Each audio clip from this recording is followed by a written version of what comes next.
Good morning. I'm Padmini Yeleswarapu, developmental pediatrician from the Department of Child Development at KK Hospital.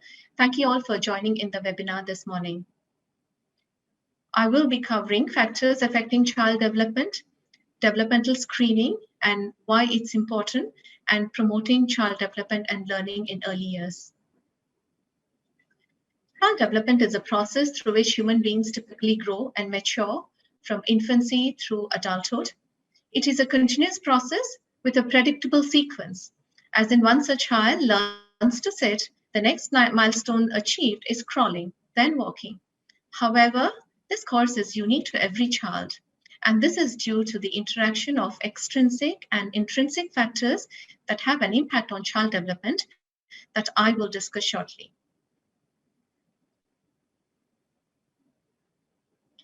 As Prof. Che has alluded to the importance of the first 1,000 days, with it being a period of rapid and maximum brain development, where more than 1 million new brain connections develop every second.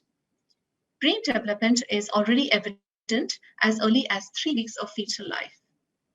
As the brain develops inside the mother's womb, the various pathways, the sensory, language pathways, and those for higher cognitive function or intelligence peak in the first 1 year of life. As you can appreciate in the next image over here, there is a rapid increase in brain cells and the connections as the child grows older, with pruning or loss of pathways that are not used. Decades of research has provided with powerful insights into how nutrition, relationships, and environments in this phase shape future outcomes for child and lasting into adulthood. Genes provide the blueprint for brain development, while environmental factors modify them. So the genes that children inherit from the biological parents provide information that guides their development. Environmental factors can modify the expression of these genes, indicating that genes always have the effect either in correlation with or in interaction with the environment. Therefore, nature versus nurture is no longer a debate, and it's nearly always both. If you look at the factors affecting fetal brain development, starting with the mother when she's pregnant, maternal mental health and well-being is an important factor. Stress and anxiety is not uncommon in pregnancy, but sometimes when it's extreme, it can and impacts the mother's day-to-day functioning. It can influence the development of the fetal brain, resulting in long-lasting consequences affecting the health and neurodevelopmental outcomes in the offspring. Our next speaker, Dr. Helen Chen, will discuss this in great detail. Similarly, maternal physical health equally influences fetal growth and development. This clearly highlights the need for supporting and monitoring pregnant mothers' physical and mental well-being. Early experiences affect the development of brain architecture, which provides the foundation for all future learning, behavior, and health. A major ingredient in this developmental process is the serve and return interaction between children and their parents and other caregivers in the family or community, as discussed by Charmaine earlier. A child thriving in a loving and supporting relationship will likely have positive health and developmental outcomes compared to those children growing up in a neglectful environment. Some of the other factors that influence brain development include nutrition, infections, exposure to trauma, and others. Being aware of the signs of brain development, it is important to monitor child's growth and development in early years to ensure that he or she is on track, and if there are concerns, advice can be given to the parents or caregivers, and referrals can be initiated as deemed necessary. In Singapore, as you can see, there are 7 touch points for child developmental screening between the ages of 4 weeks to 48 months, some of which are conducted by the doctors and some by the nurses. The 30-month touch point was introduced more recently in view of the large time gap between 18 months and 4 years to ensure that children presenting with delays after 18 months are not missed. You may be familiar with the health booklet. It is used for developmental screening and is based on DDST, which is the Denver Developmental Screening Tool, and that has been normed for the Singapore population. The health booklet is a useful resource because it can be used by the parents as well as other professionals working with children. As you can see here, there is on the right side is the 18-month checklist, and the numbers on the extreme right, I'm not sure if it's very clear, the numbers on the extreme right is the age at which 90% of the children are expected to achieve a particular milestone, and there are 8 specific red flags indicated in green at the top. If you're a professional working with a child, or if a parent has concerns about the child not reaching a milestone, this can be brought to the attention of the polyclinic doctor or their own pediatrician if the child has any follow-up appointments. What typically, however, happens is that fewer children are brought back to the polyclinic for developmental screening after their 18-month vaccination. A study conducted locally on the utility of the health booklet showed that only half of the parents attempted to complete it, and only 1 in 4 parents brought their child for a 2 to 3 year developmental screening visit. Therefore, there's a possibility of missing developmental delays in children presenting if they are not brought for regular monitoring. I would strongly recommend those in the community and working with families, if there's a possibility of using the health booklet with the parents or helping the parents complete the health booklet. I'm particularly concerned about the families who may not have attended polyclinic appointments, including even for completion of vaccination. If you can see the developmental trajectories, just to highlight here, children have variable developmental trajectories, which can still be within the normal range. There are those children who develop along their own trajectory, albeit at a slower pace. The group of kids of concern would be those who plateau in their development, and that could be due to many reasons, such as medical conditions or social reasons. The other group of concern would be those children who regress in their development, that is, a child loses the skills that he or she has achieved. These are the cases that would warrant referral to a child development unit as soon as possible. So if I can highlight some of the high-risk group infants, now these are the children who are born preterm. They are children having chronic medical conditions, or where the caregiver has maternal mental health concerns, or children exposed to various adversities such as domestic violence, maltreatment, poverty, and others. These are the children where there's a high risk of developmental problems, and this is the kind of group that may actually miss on going for routine developmental surveillance or screening. And hence the need to closely monitor this group of children and families.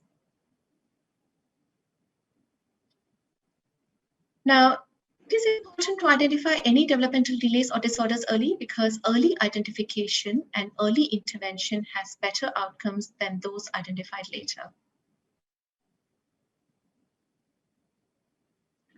So to promote child development and learning in early years, what is it that we as professionals can do? How do we work with families in order to promote their child's development and learning? This is probably not uncommon, right? At home, outside, even in restaurants. Technology has become a new way of life, more so in the COVID era. We are all here, all of us connected due to the sheer power of technology, no doubt. But we cannot lose sight of early childhood stimulation that can be brought only through human touch. I hope that in my lifetime we do not see what we see in the middle picture. Okay. I will briefly mention some recommended programs to promote early childhood development. The first one is the abecedarian approach. I'm sure quite a few of you would have heard about it. This was created in the early 1970s as the educational treatment in the abecedarian project, which is a rigorous randomized control trial for children coming from disadvantaged families.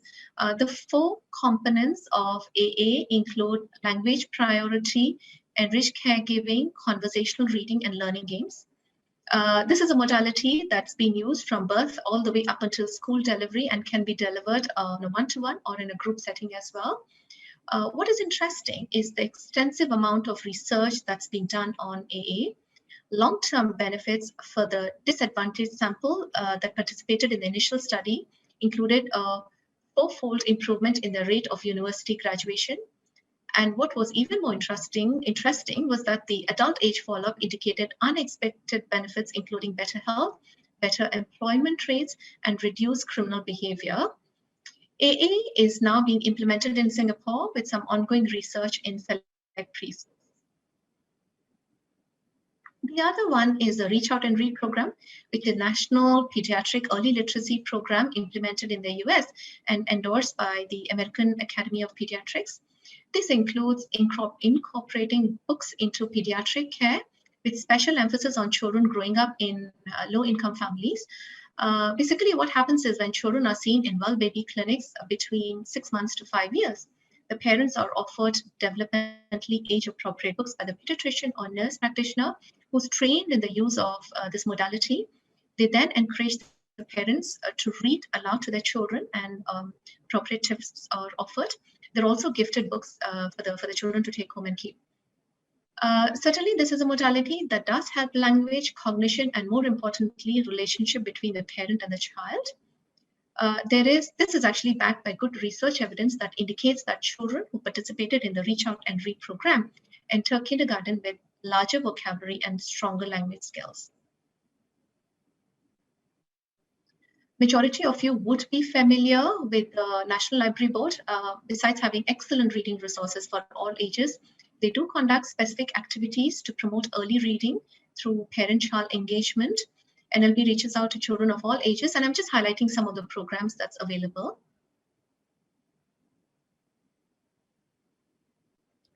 Besides promoting early reading, the other activities that do help to promote child development is through play.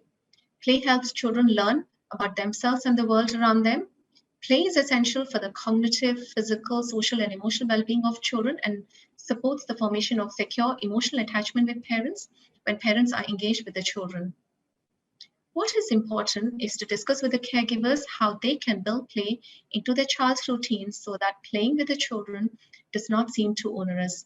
There are plenty of resources available. I have referenced some of them with regards to giving the parents or the caregivers certain strategies or certain advice on various play materials that could be used or play strategies that could be used. The knowledge of various resources is easily available thanks to the Google era that we live in. Families that are resourceful will seek help appropriately, and we know that from experience. But what we also know from our experience is that families that are vulnerable, such as facing poverty, family violence, incarcerated parent, mental illness of the primary caregiver, amongst others, are the ones that are least resourceful and will need more hand-holding. We may have to think of innovative ways of engaging them, pace with them, start from where they are and work with them to enable them to support their children. We can't be very prescriptive when we're working with these high-risk families. Else we will run the risk of actually them disconnecting from services and the children will fall through the crack. If I can summarize, the first 1,000 days is a window of opportunity where foundation of optimal health, growth, and development across the lifespan are established.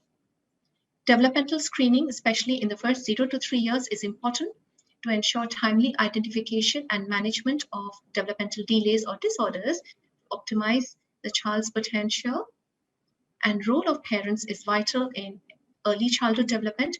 Every family is different. Strategies recommended should be tailored to the family's needs and circumstances. There's a list of resources if you may want to refer to. Thank you.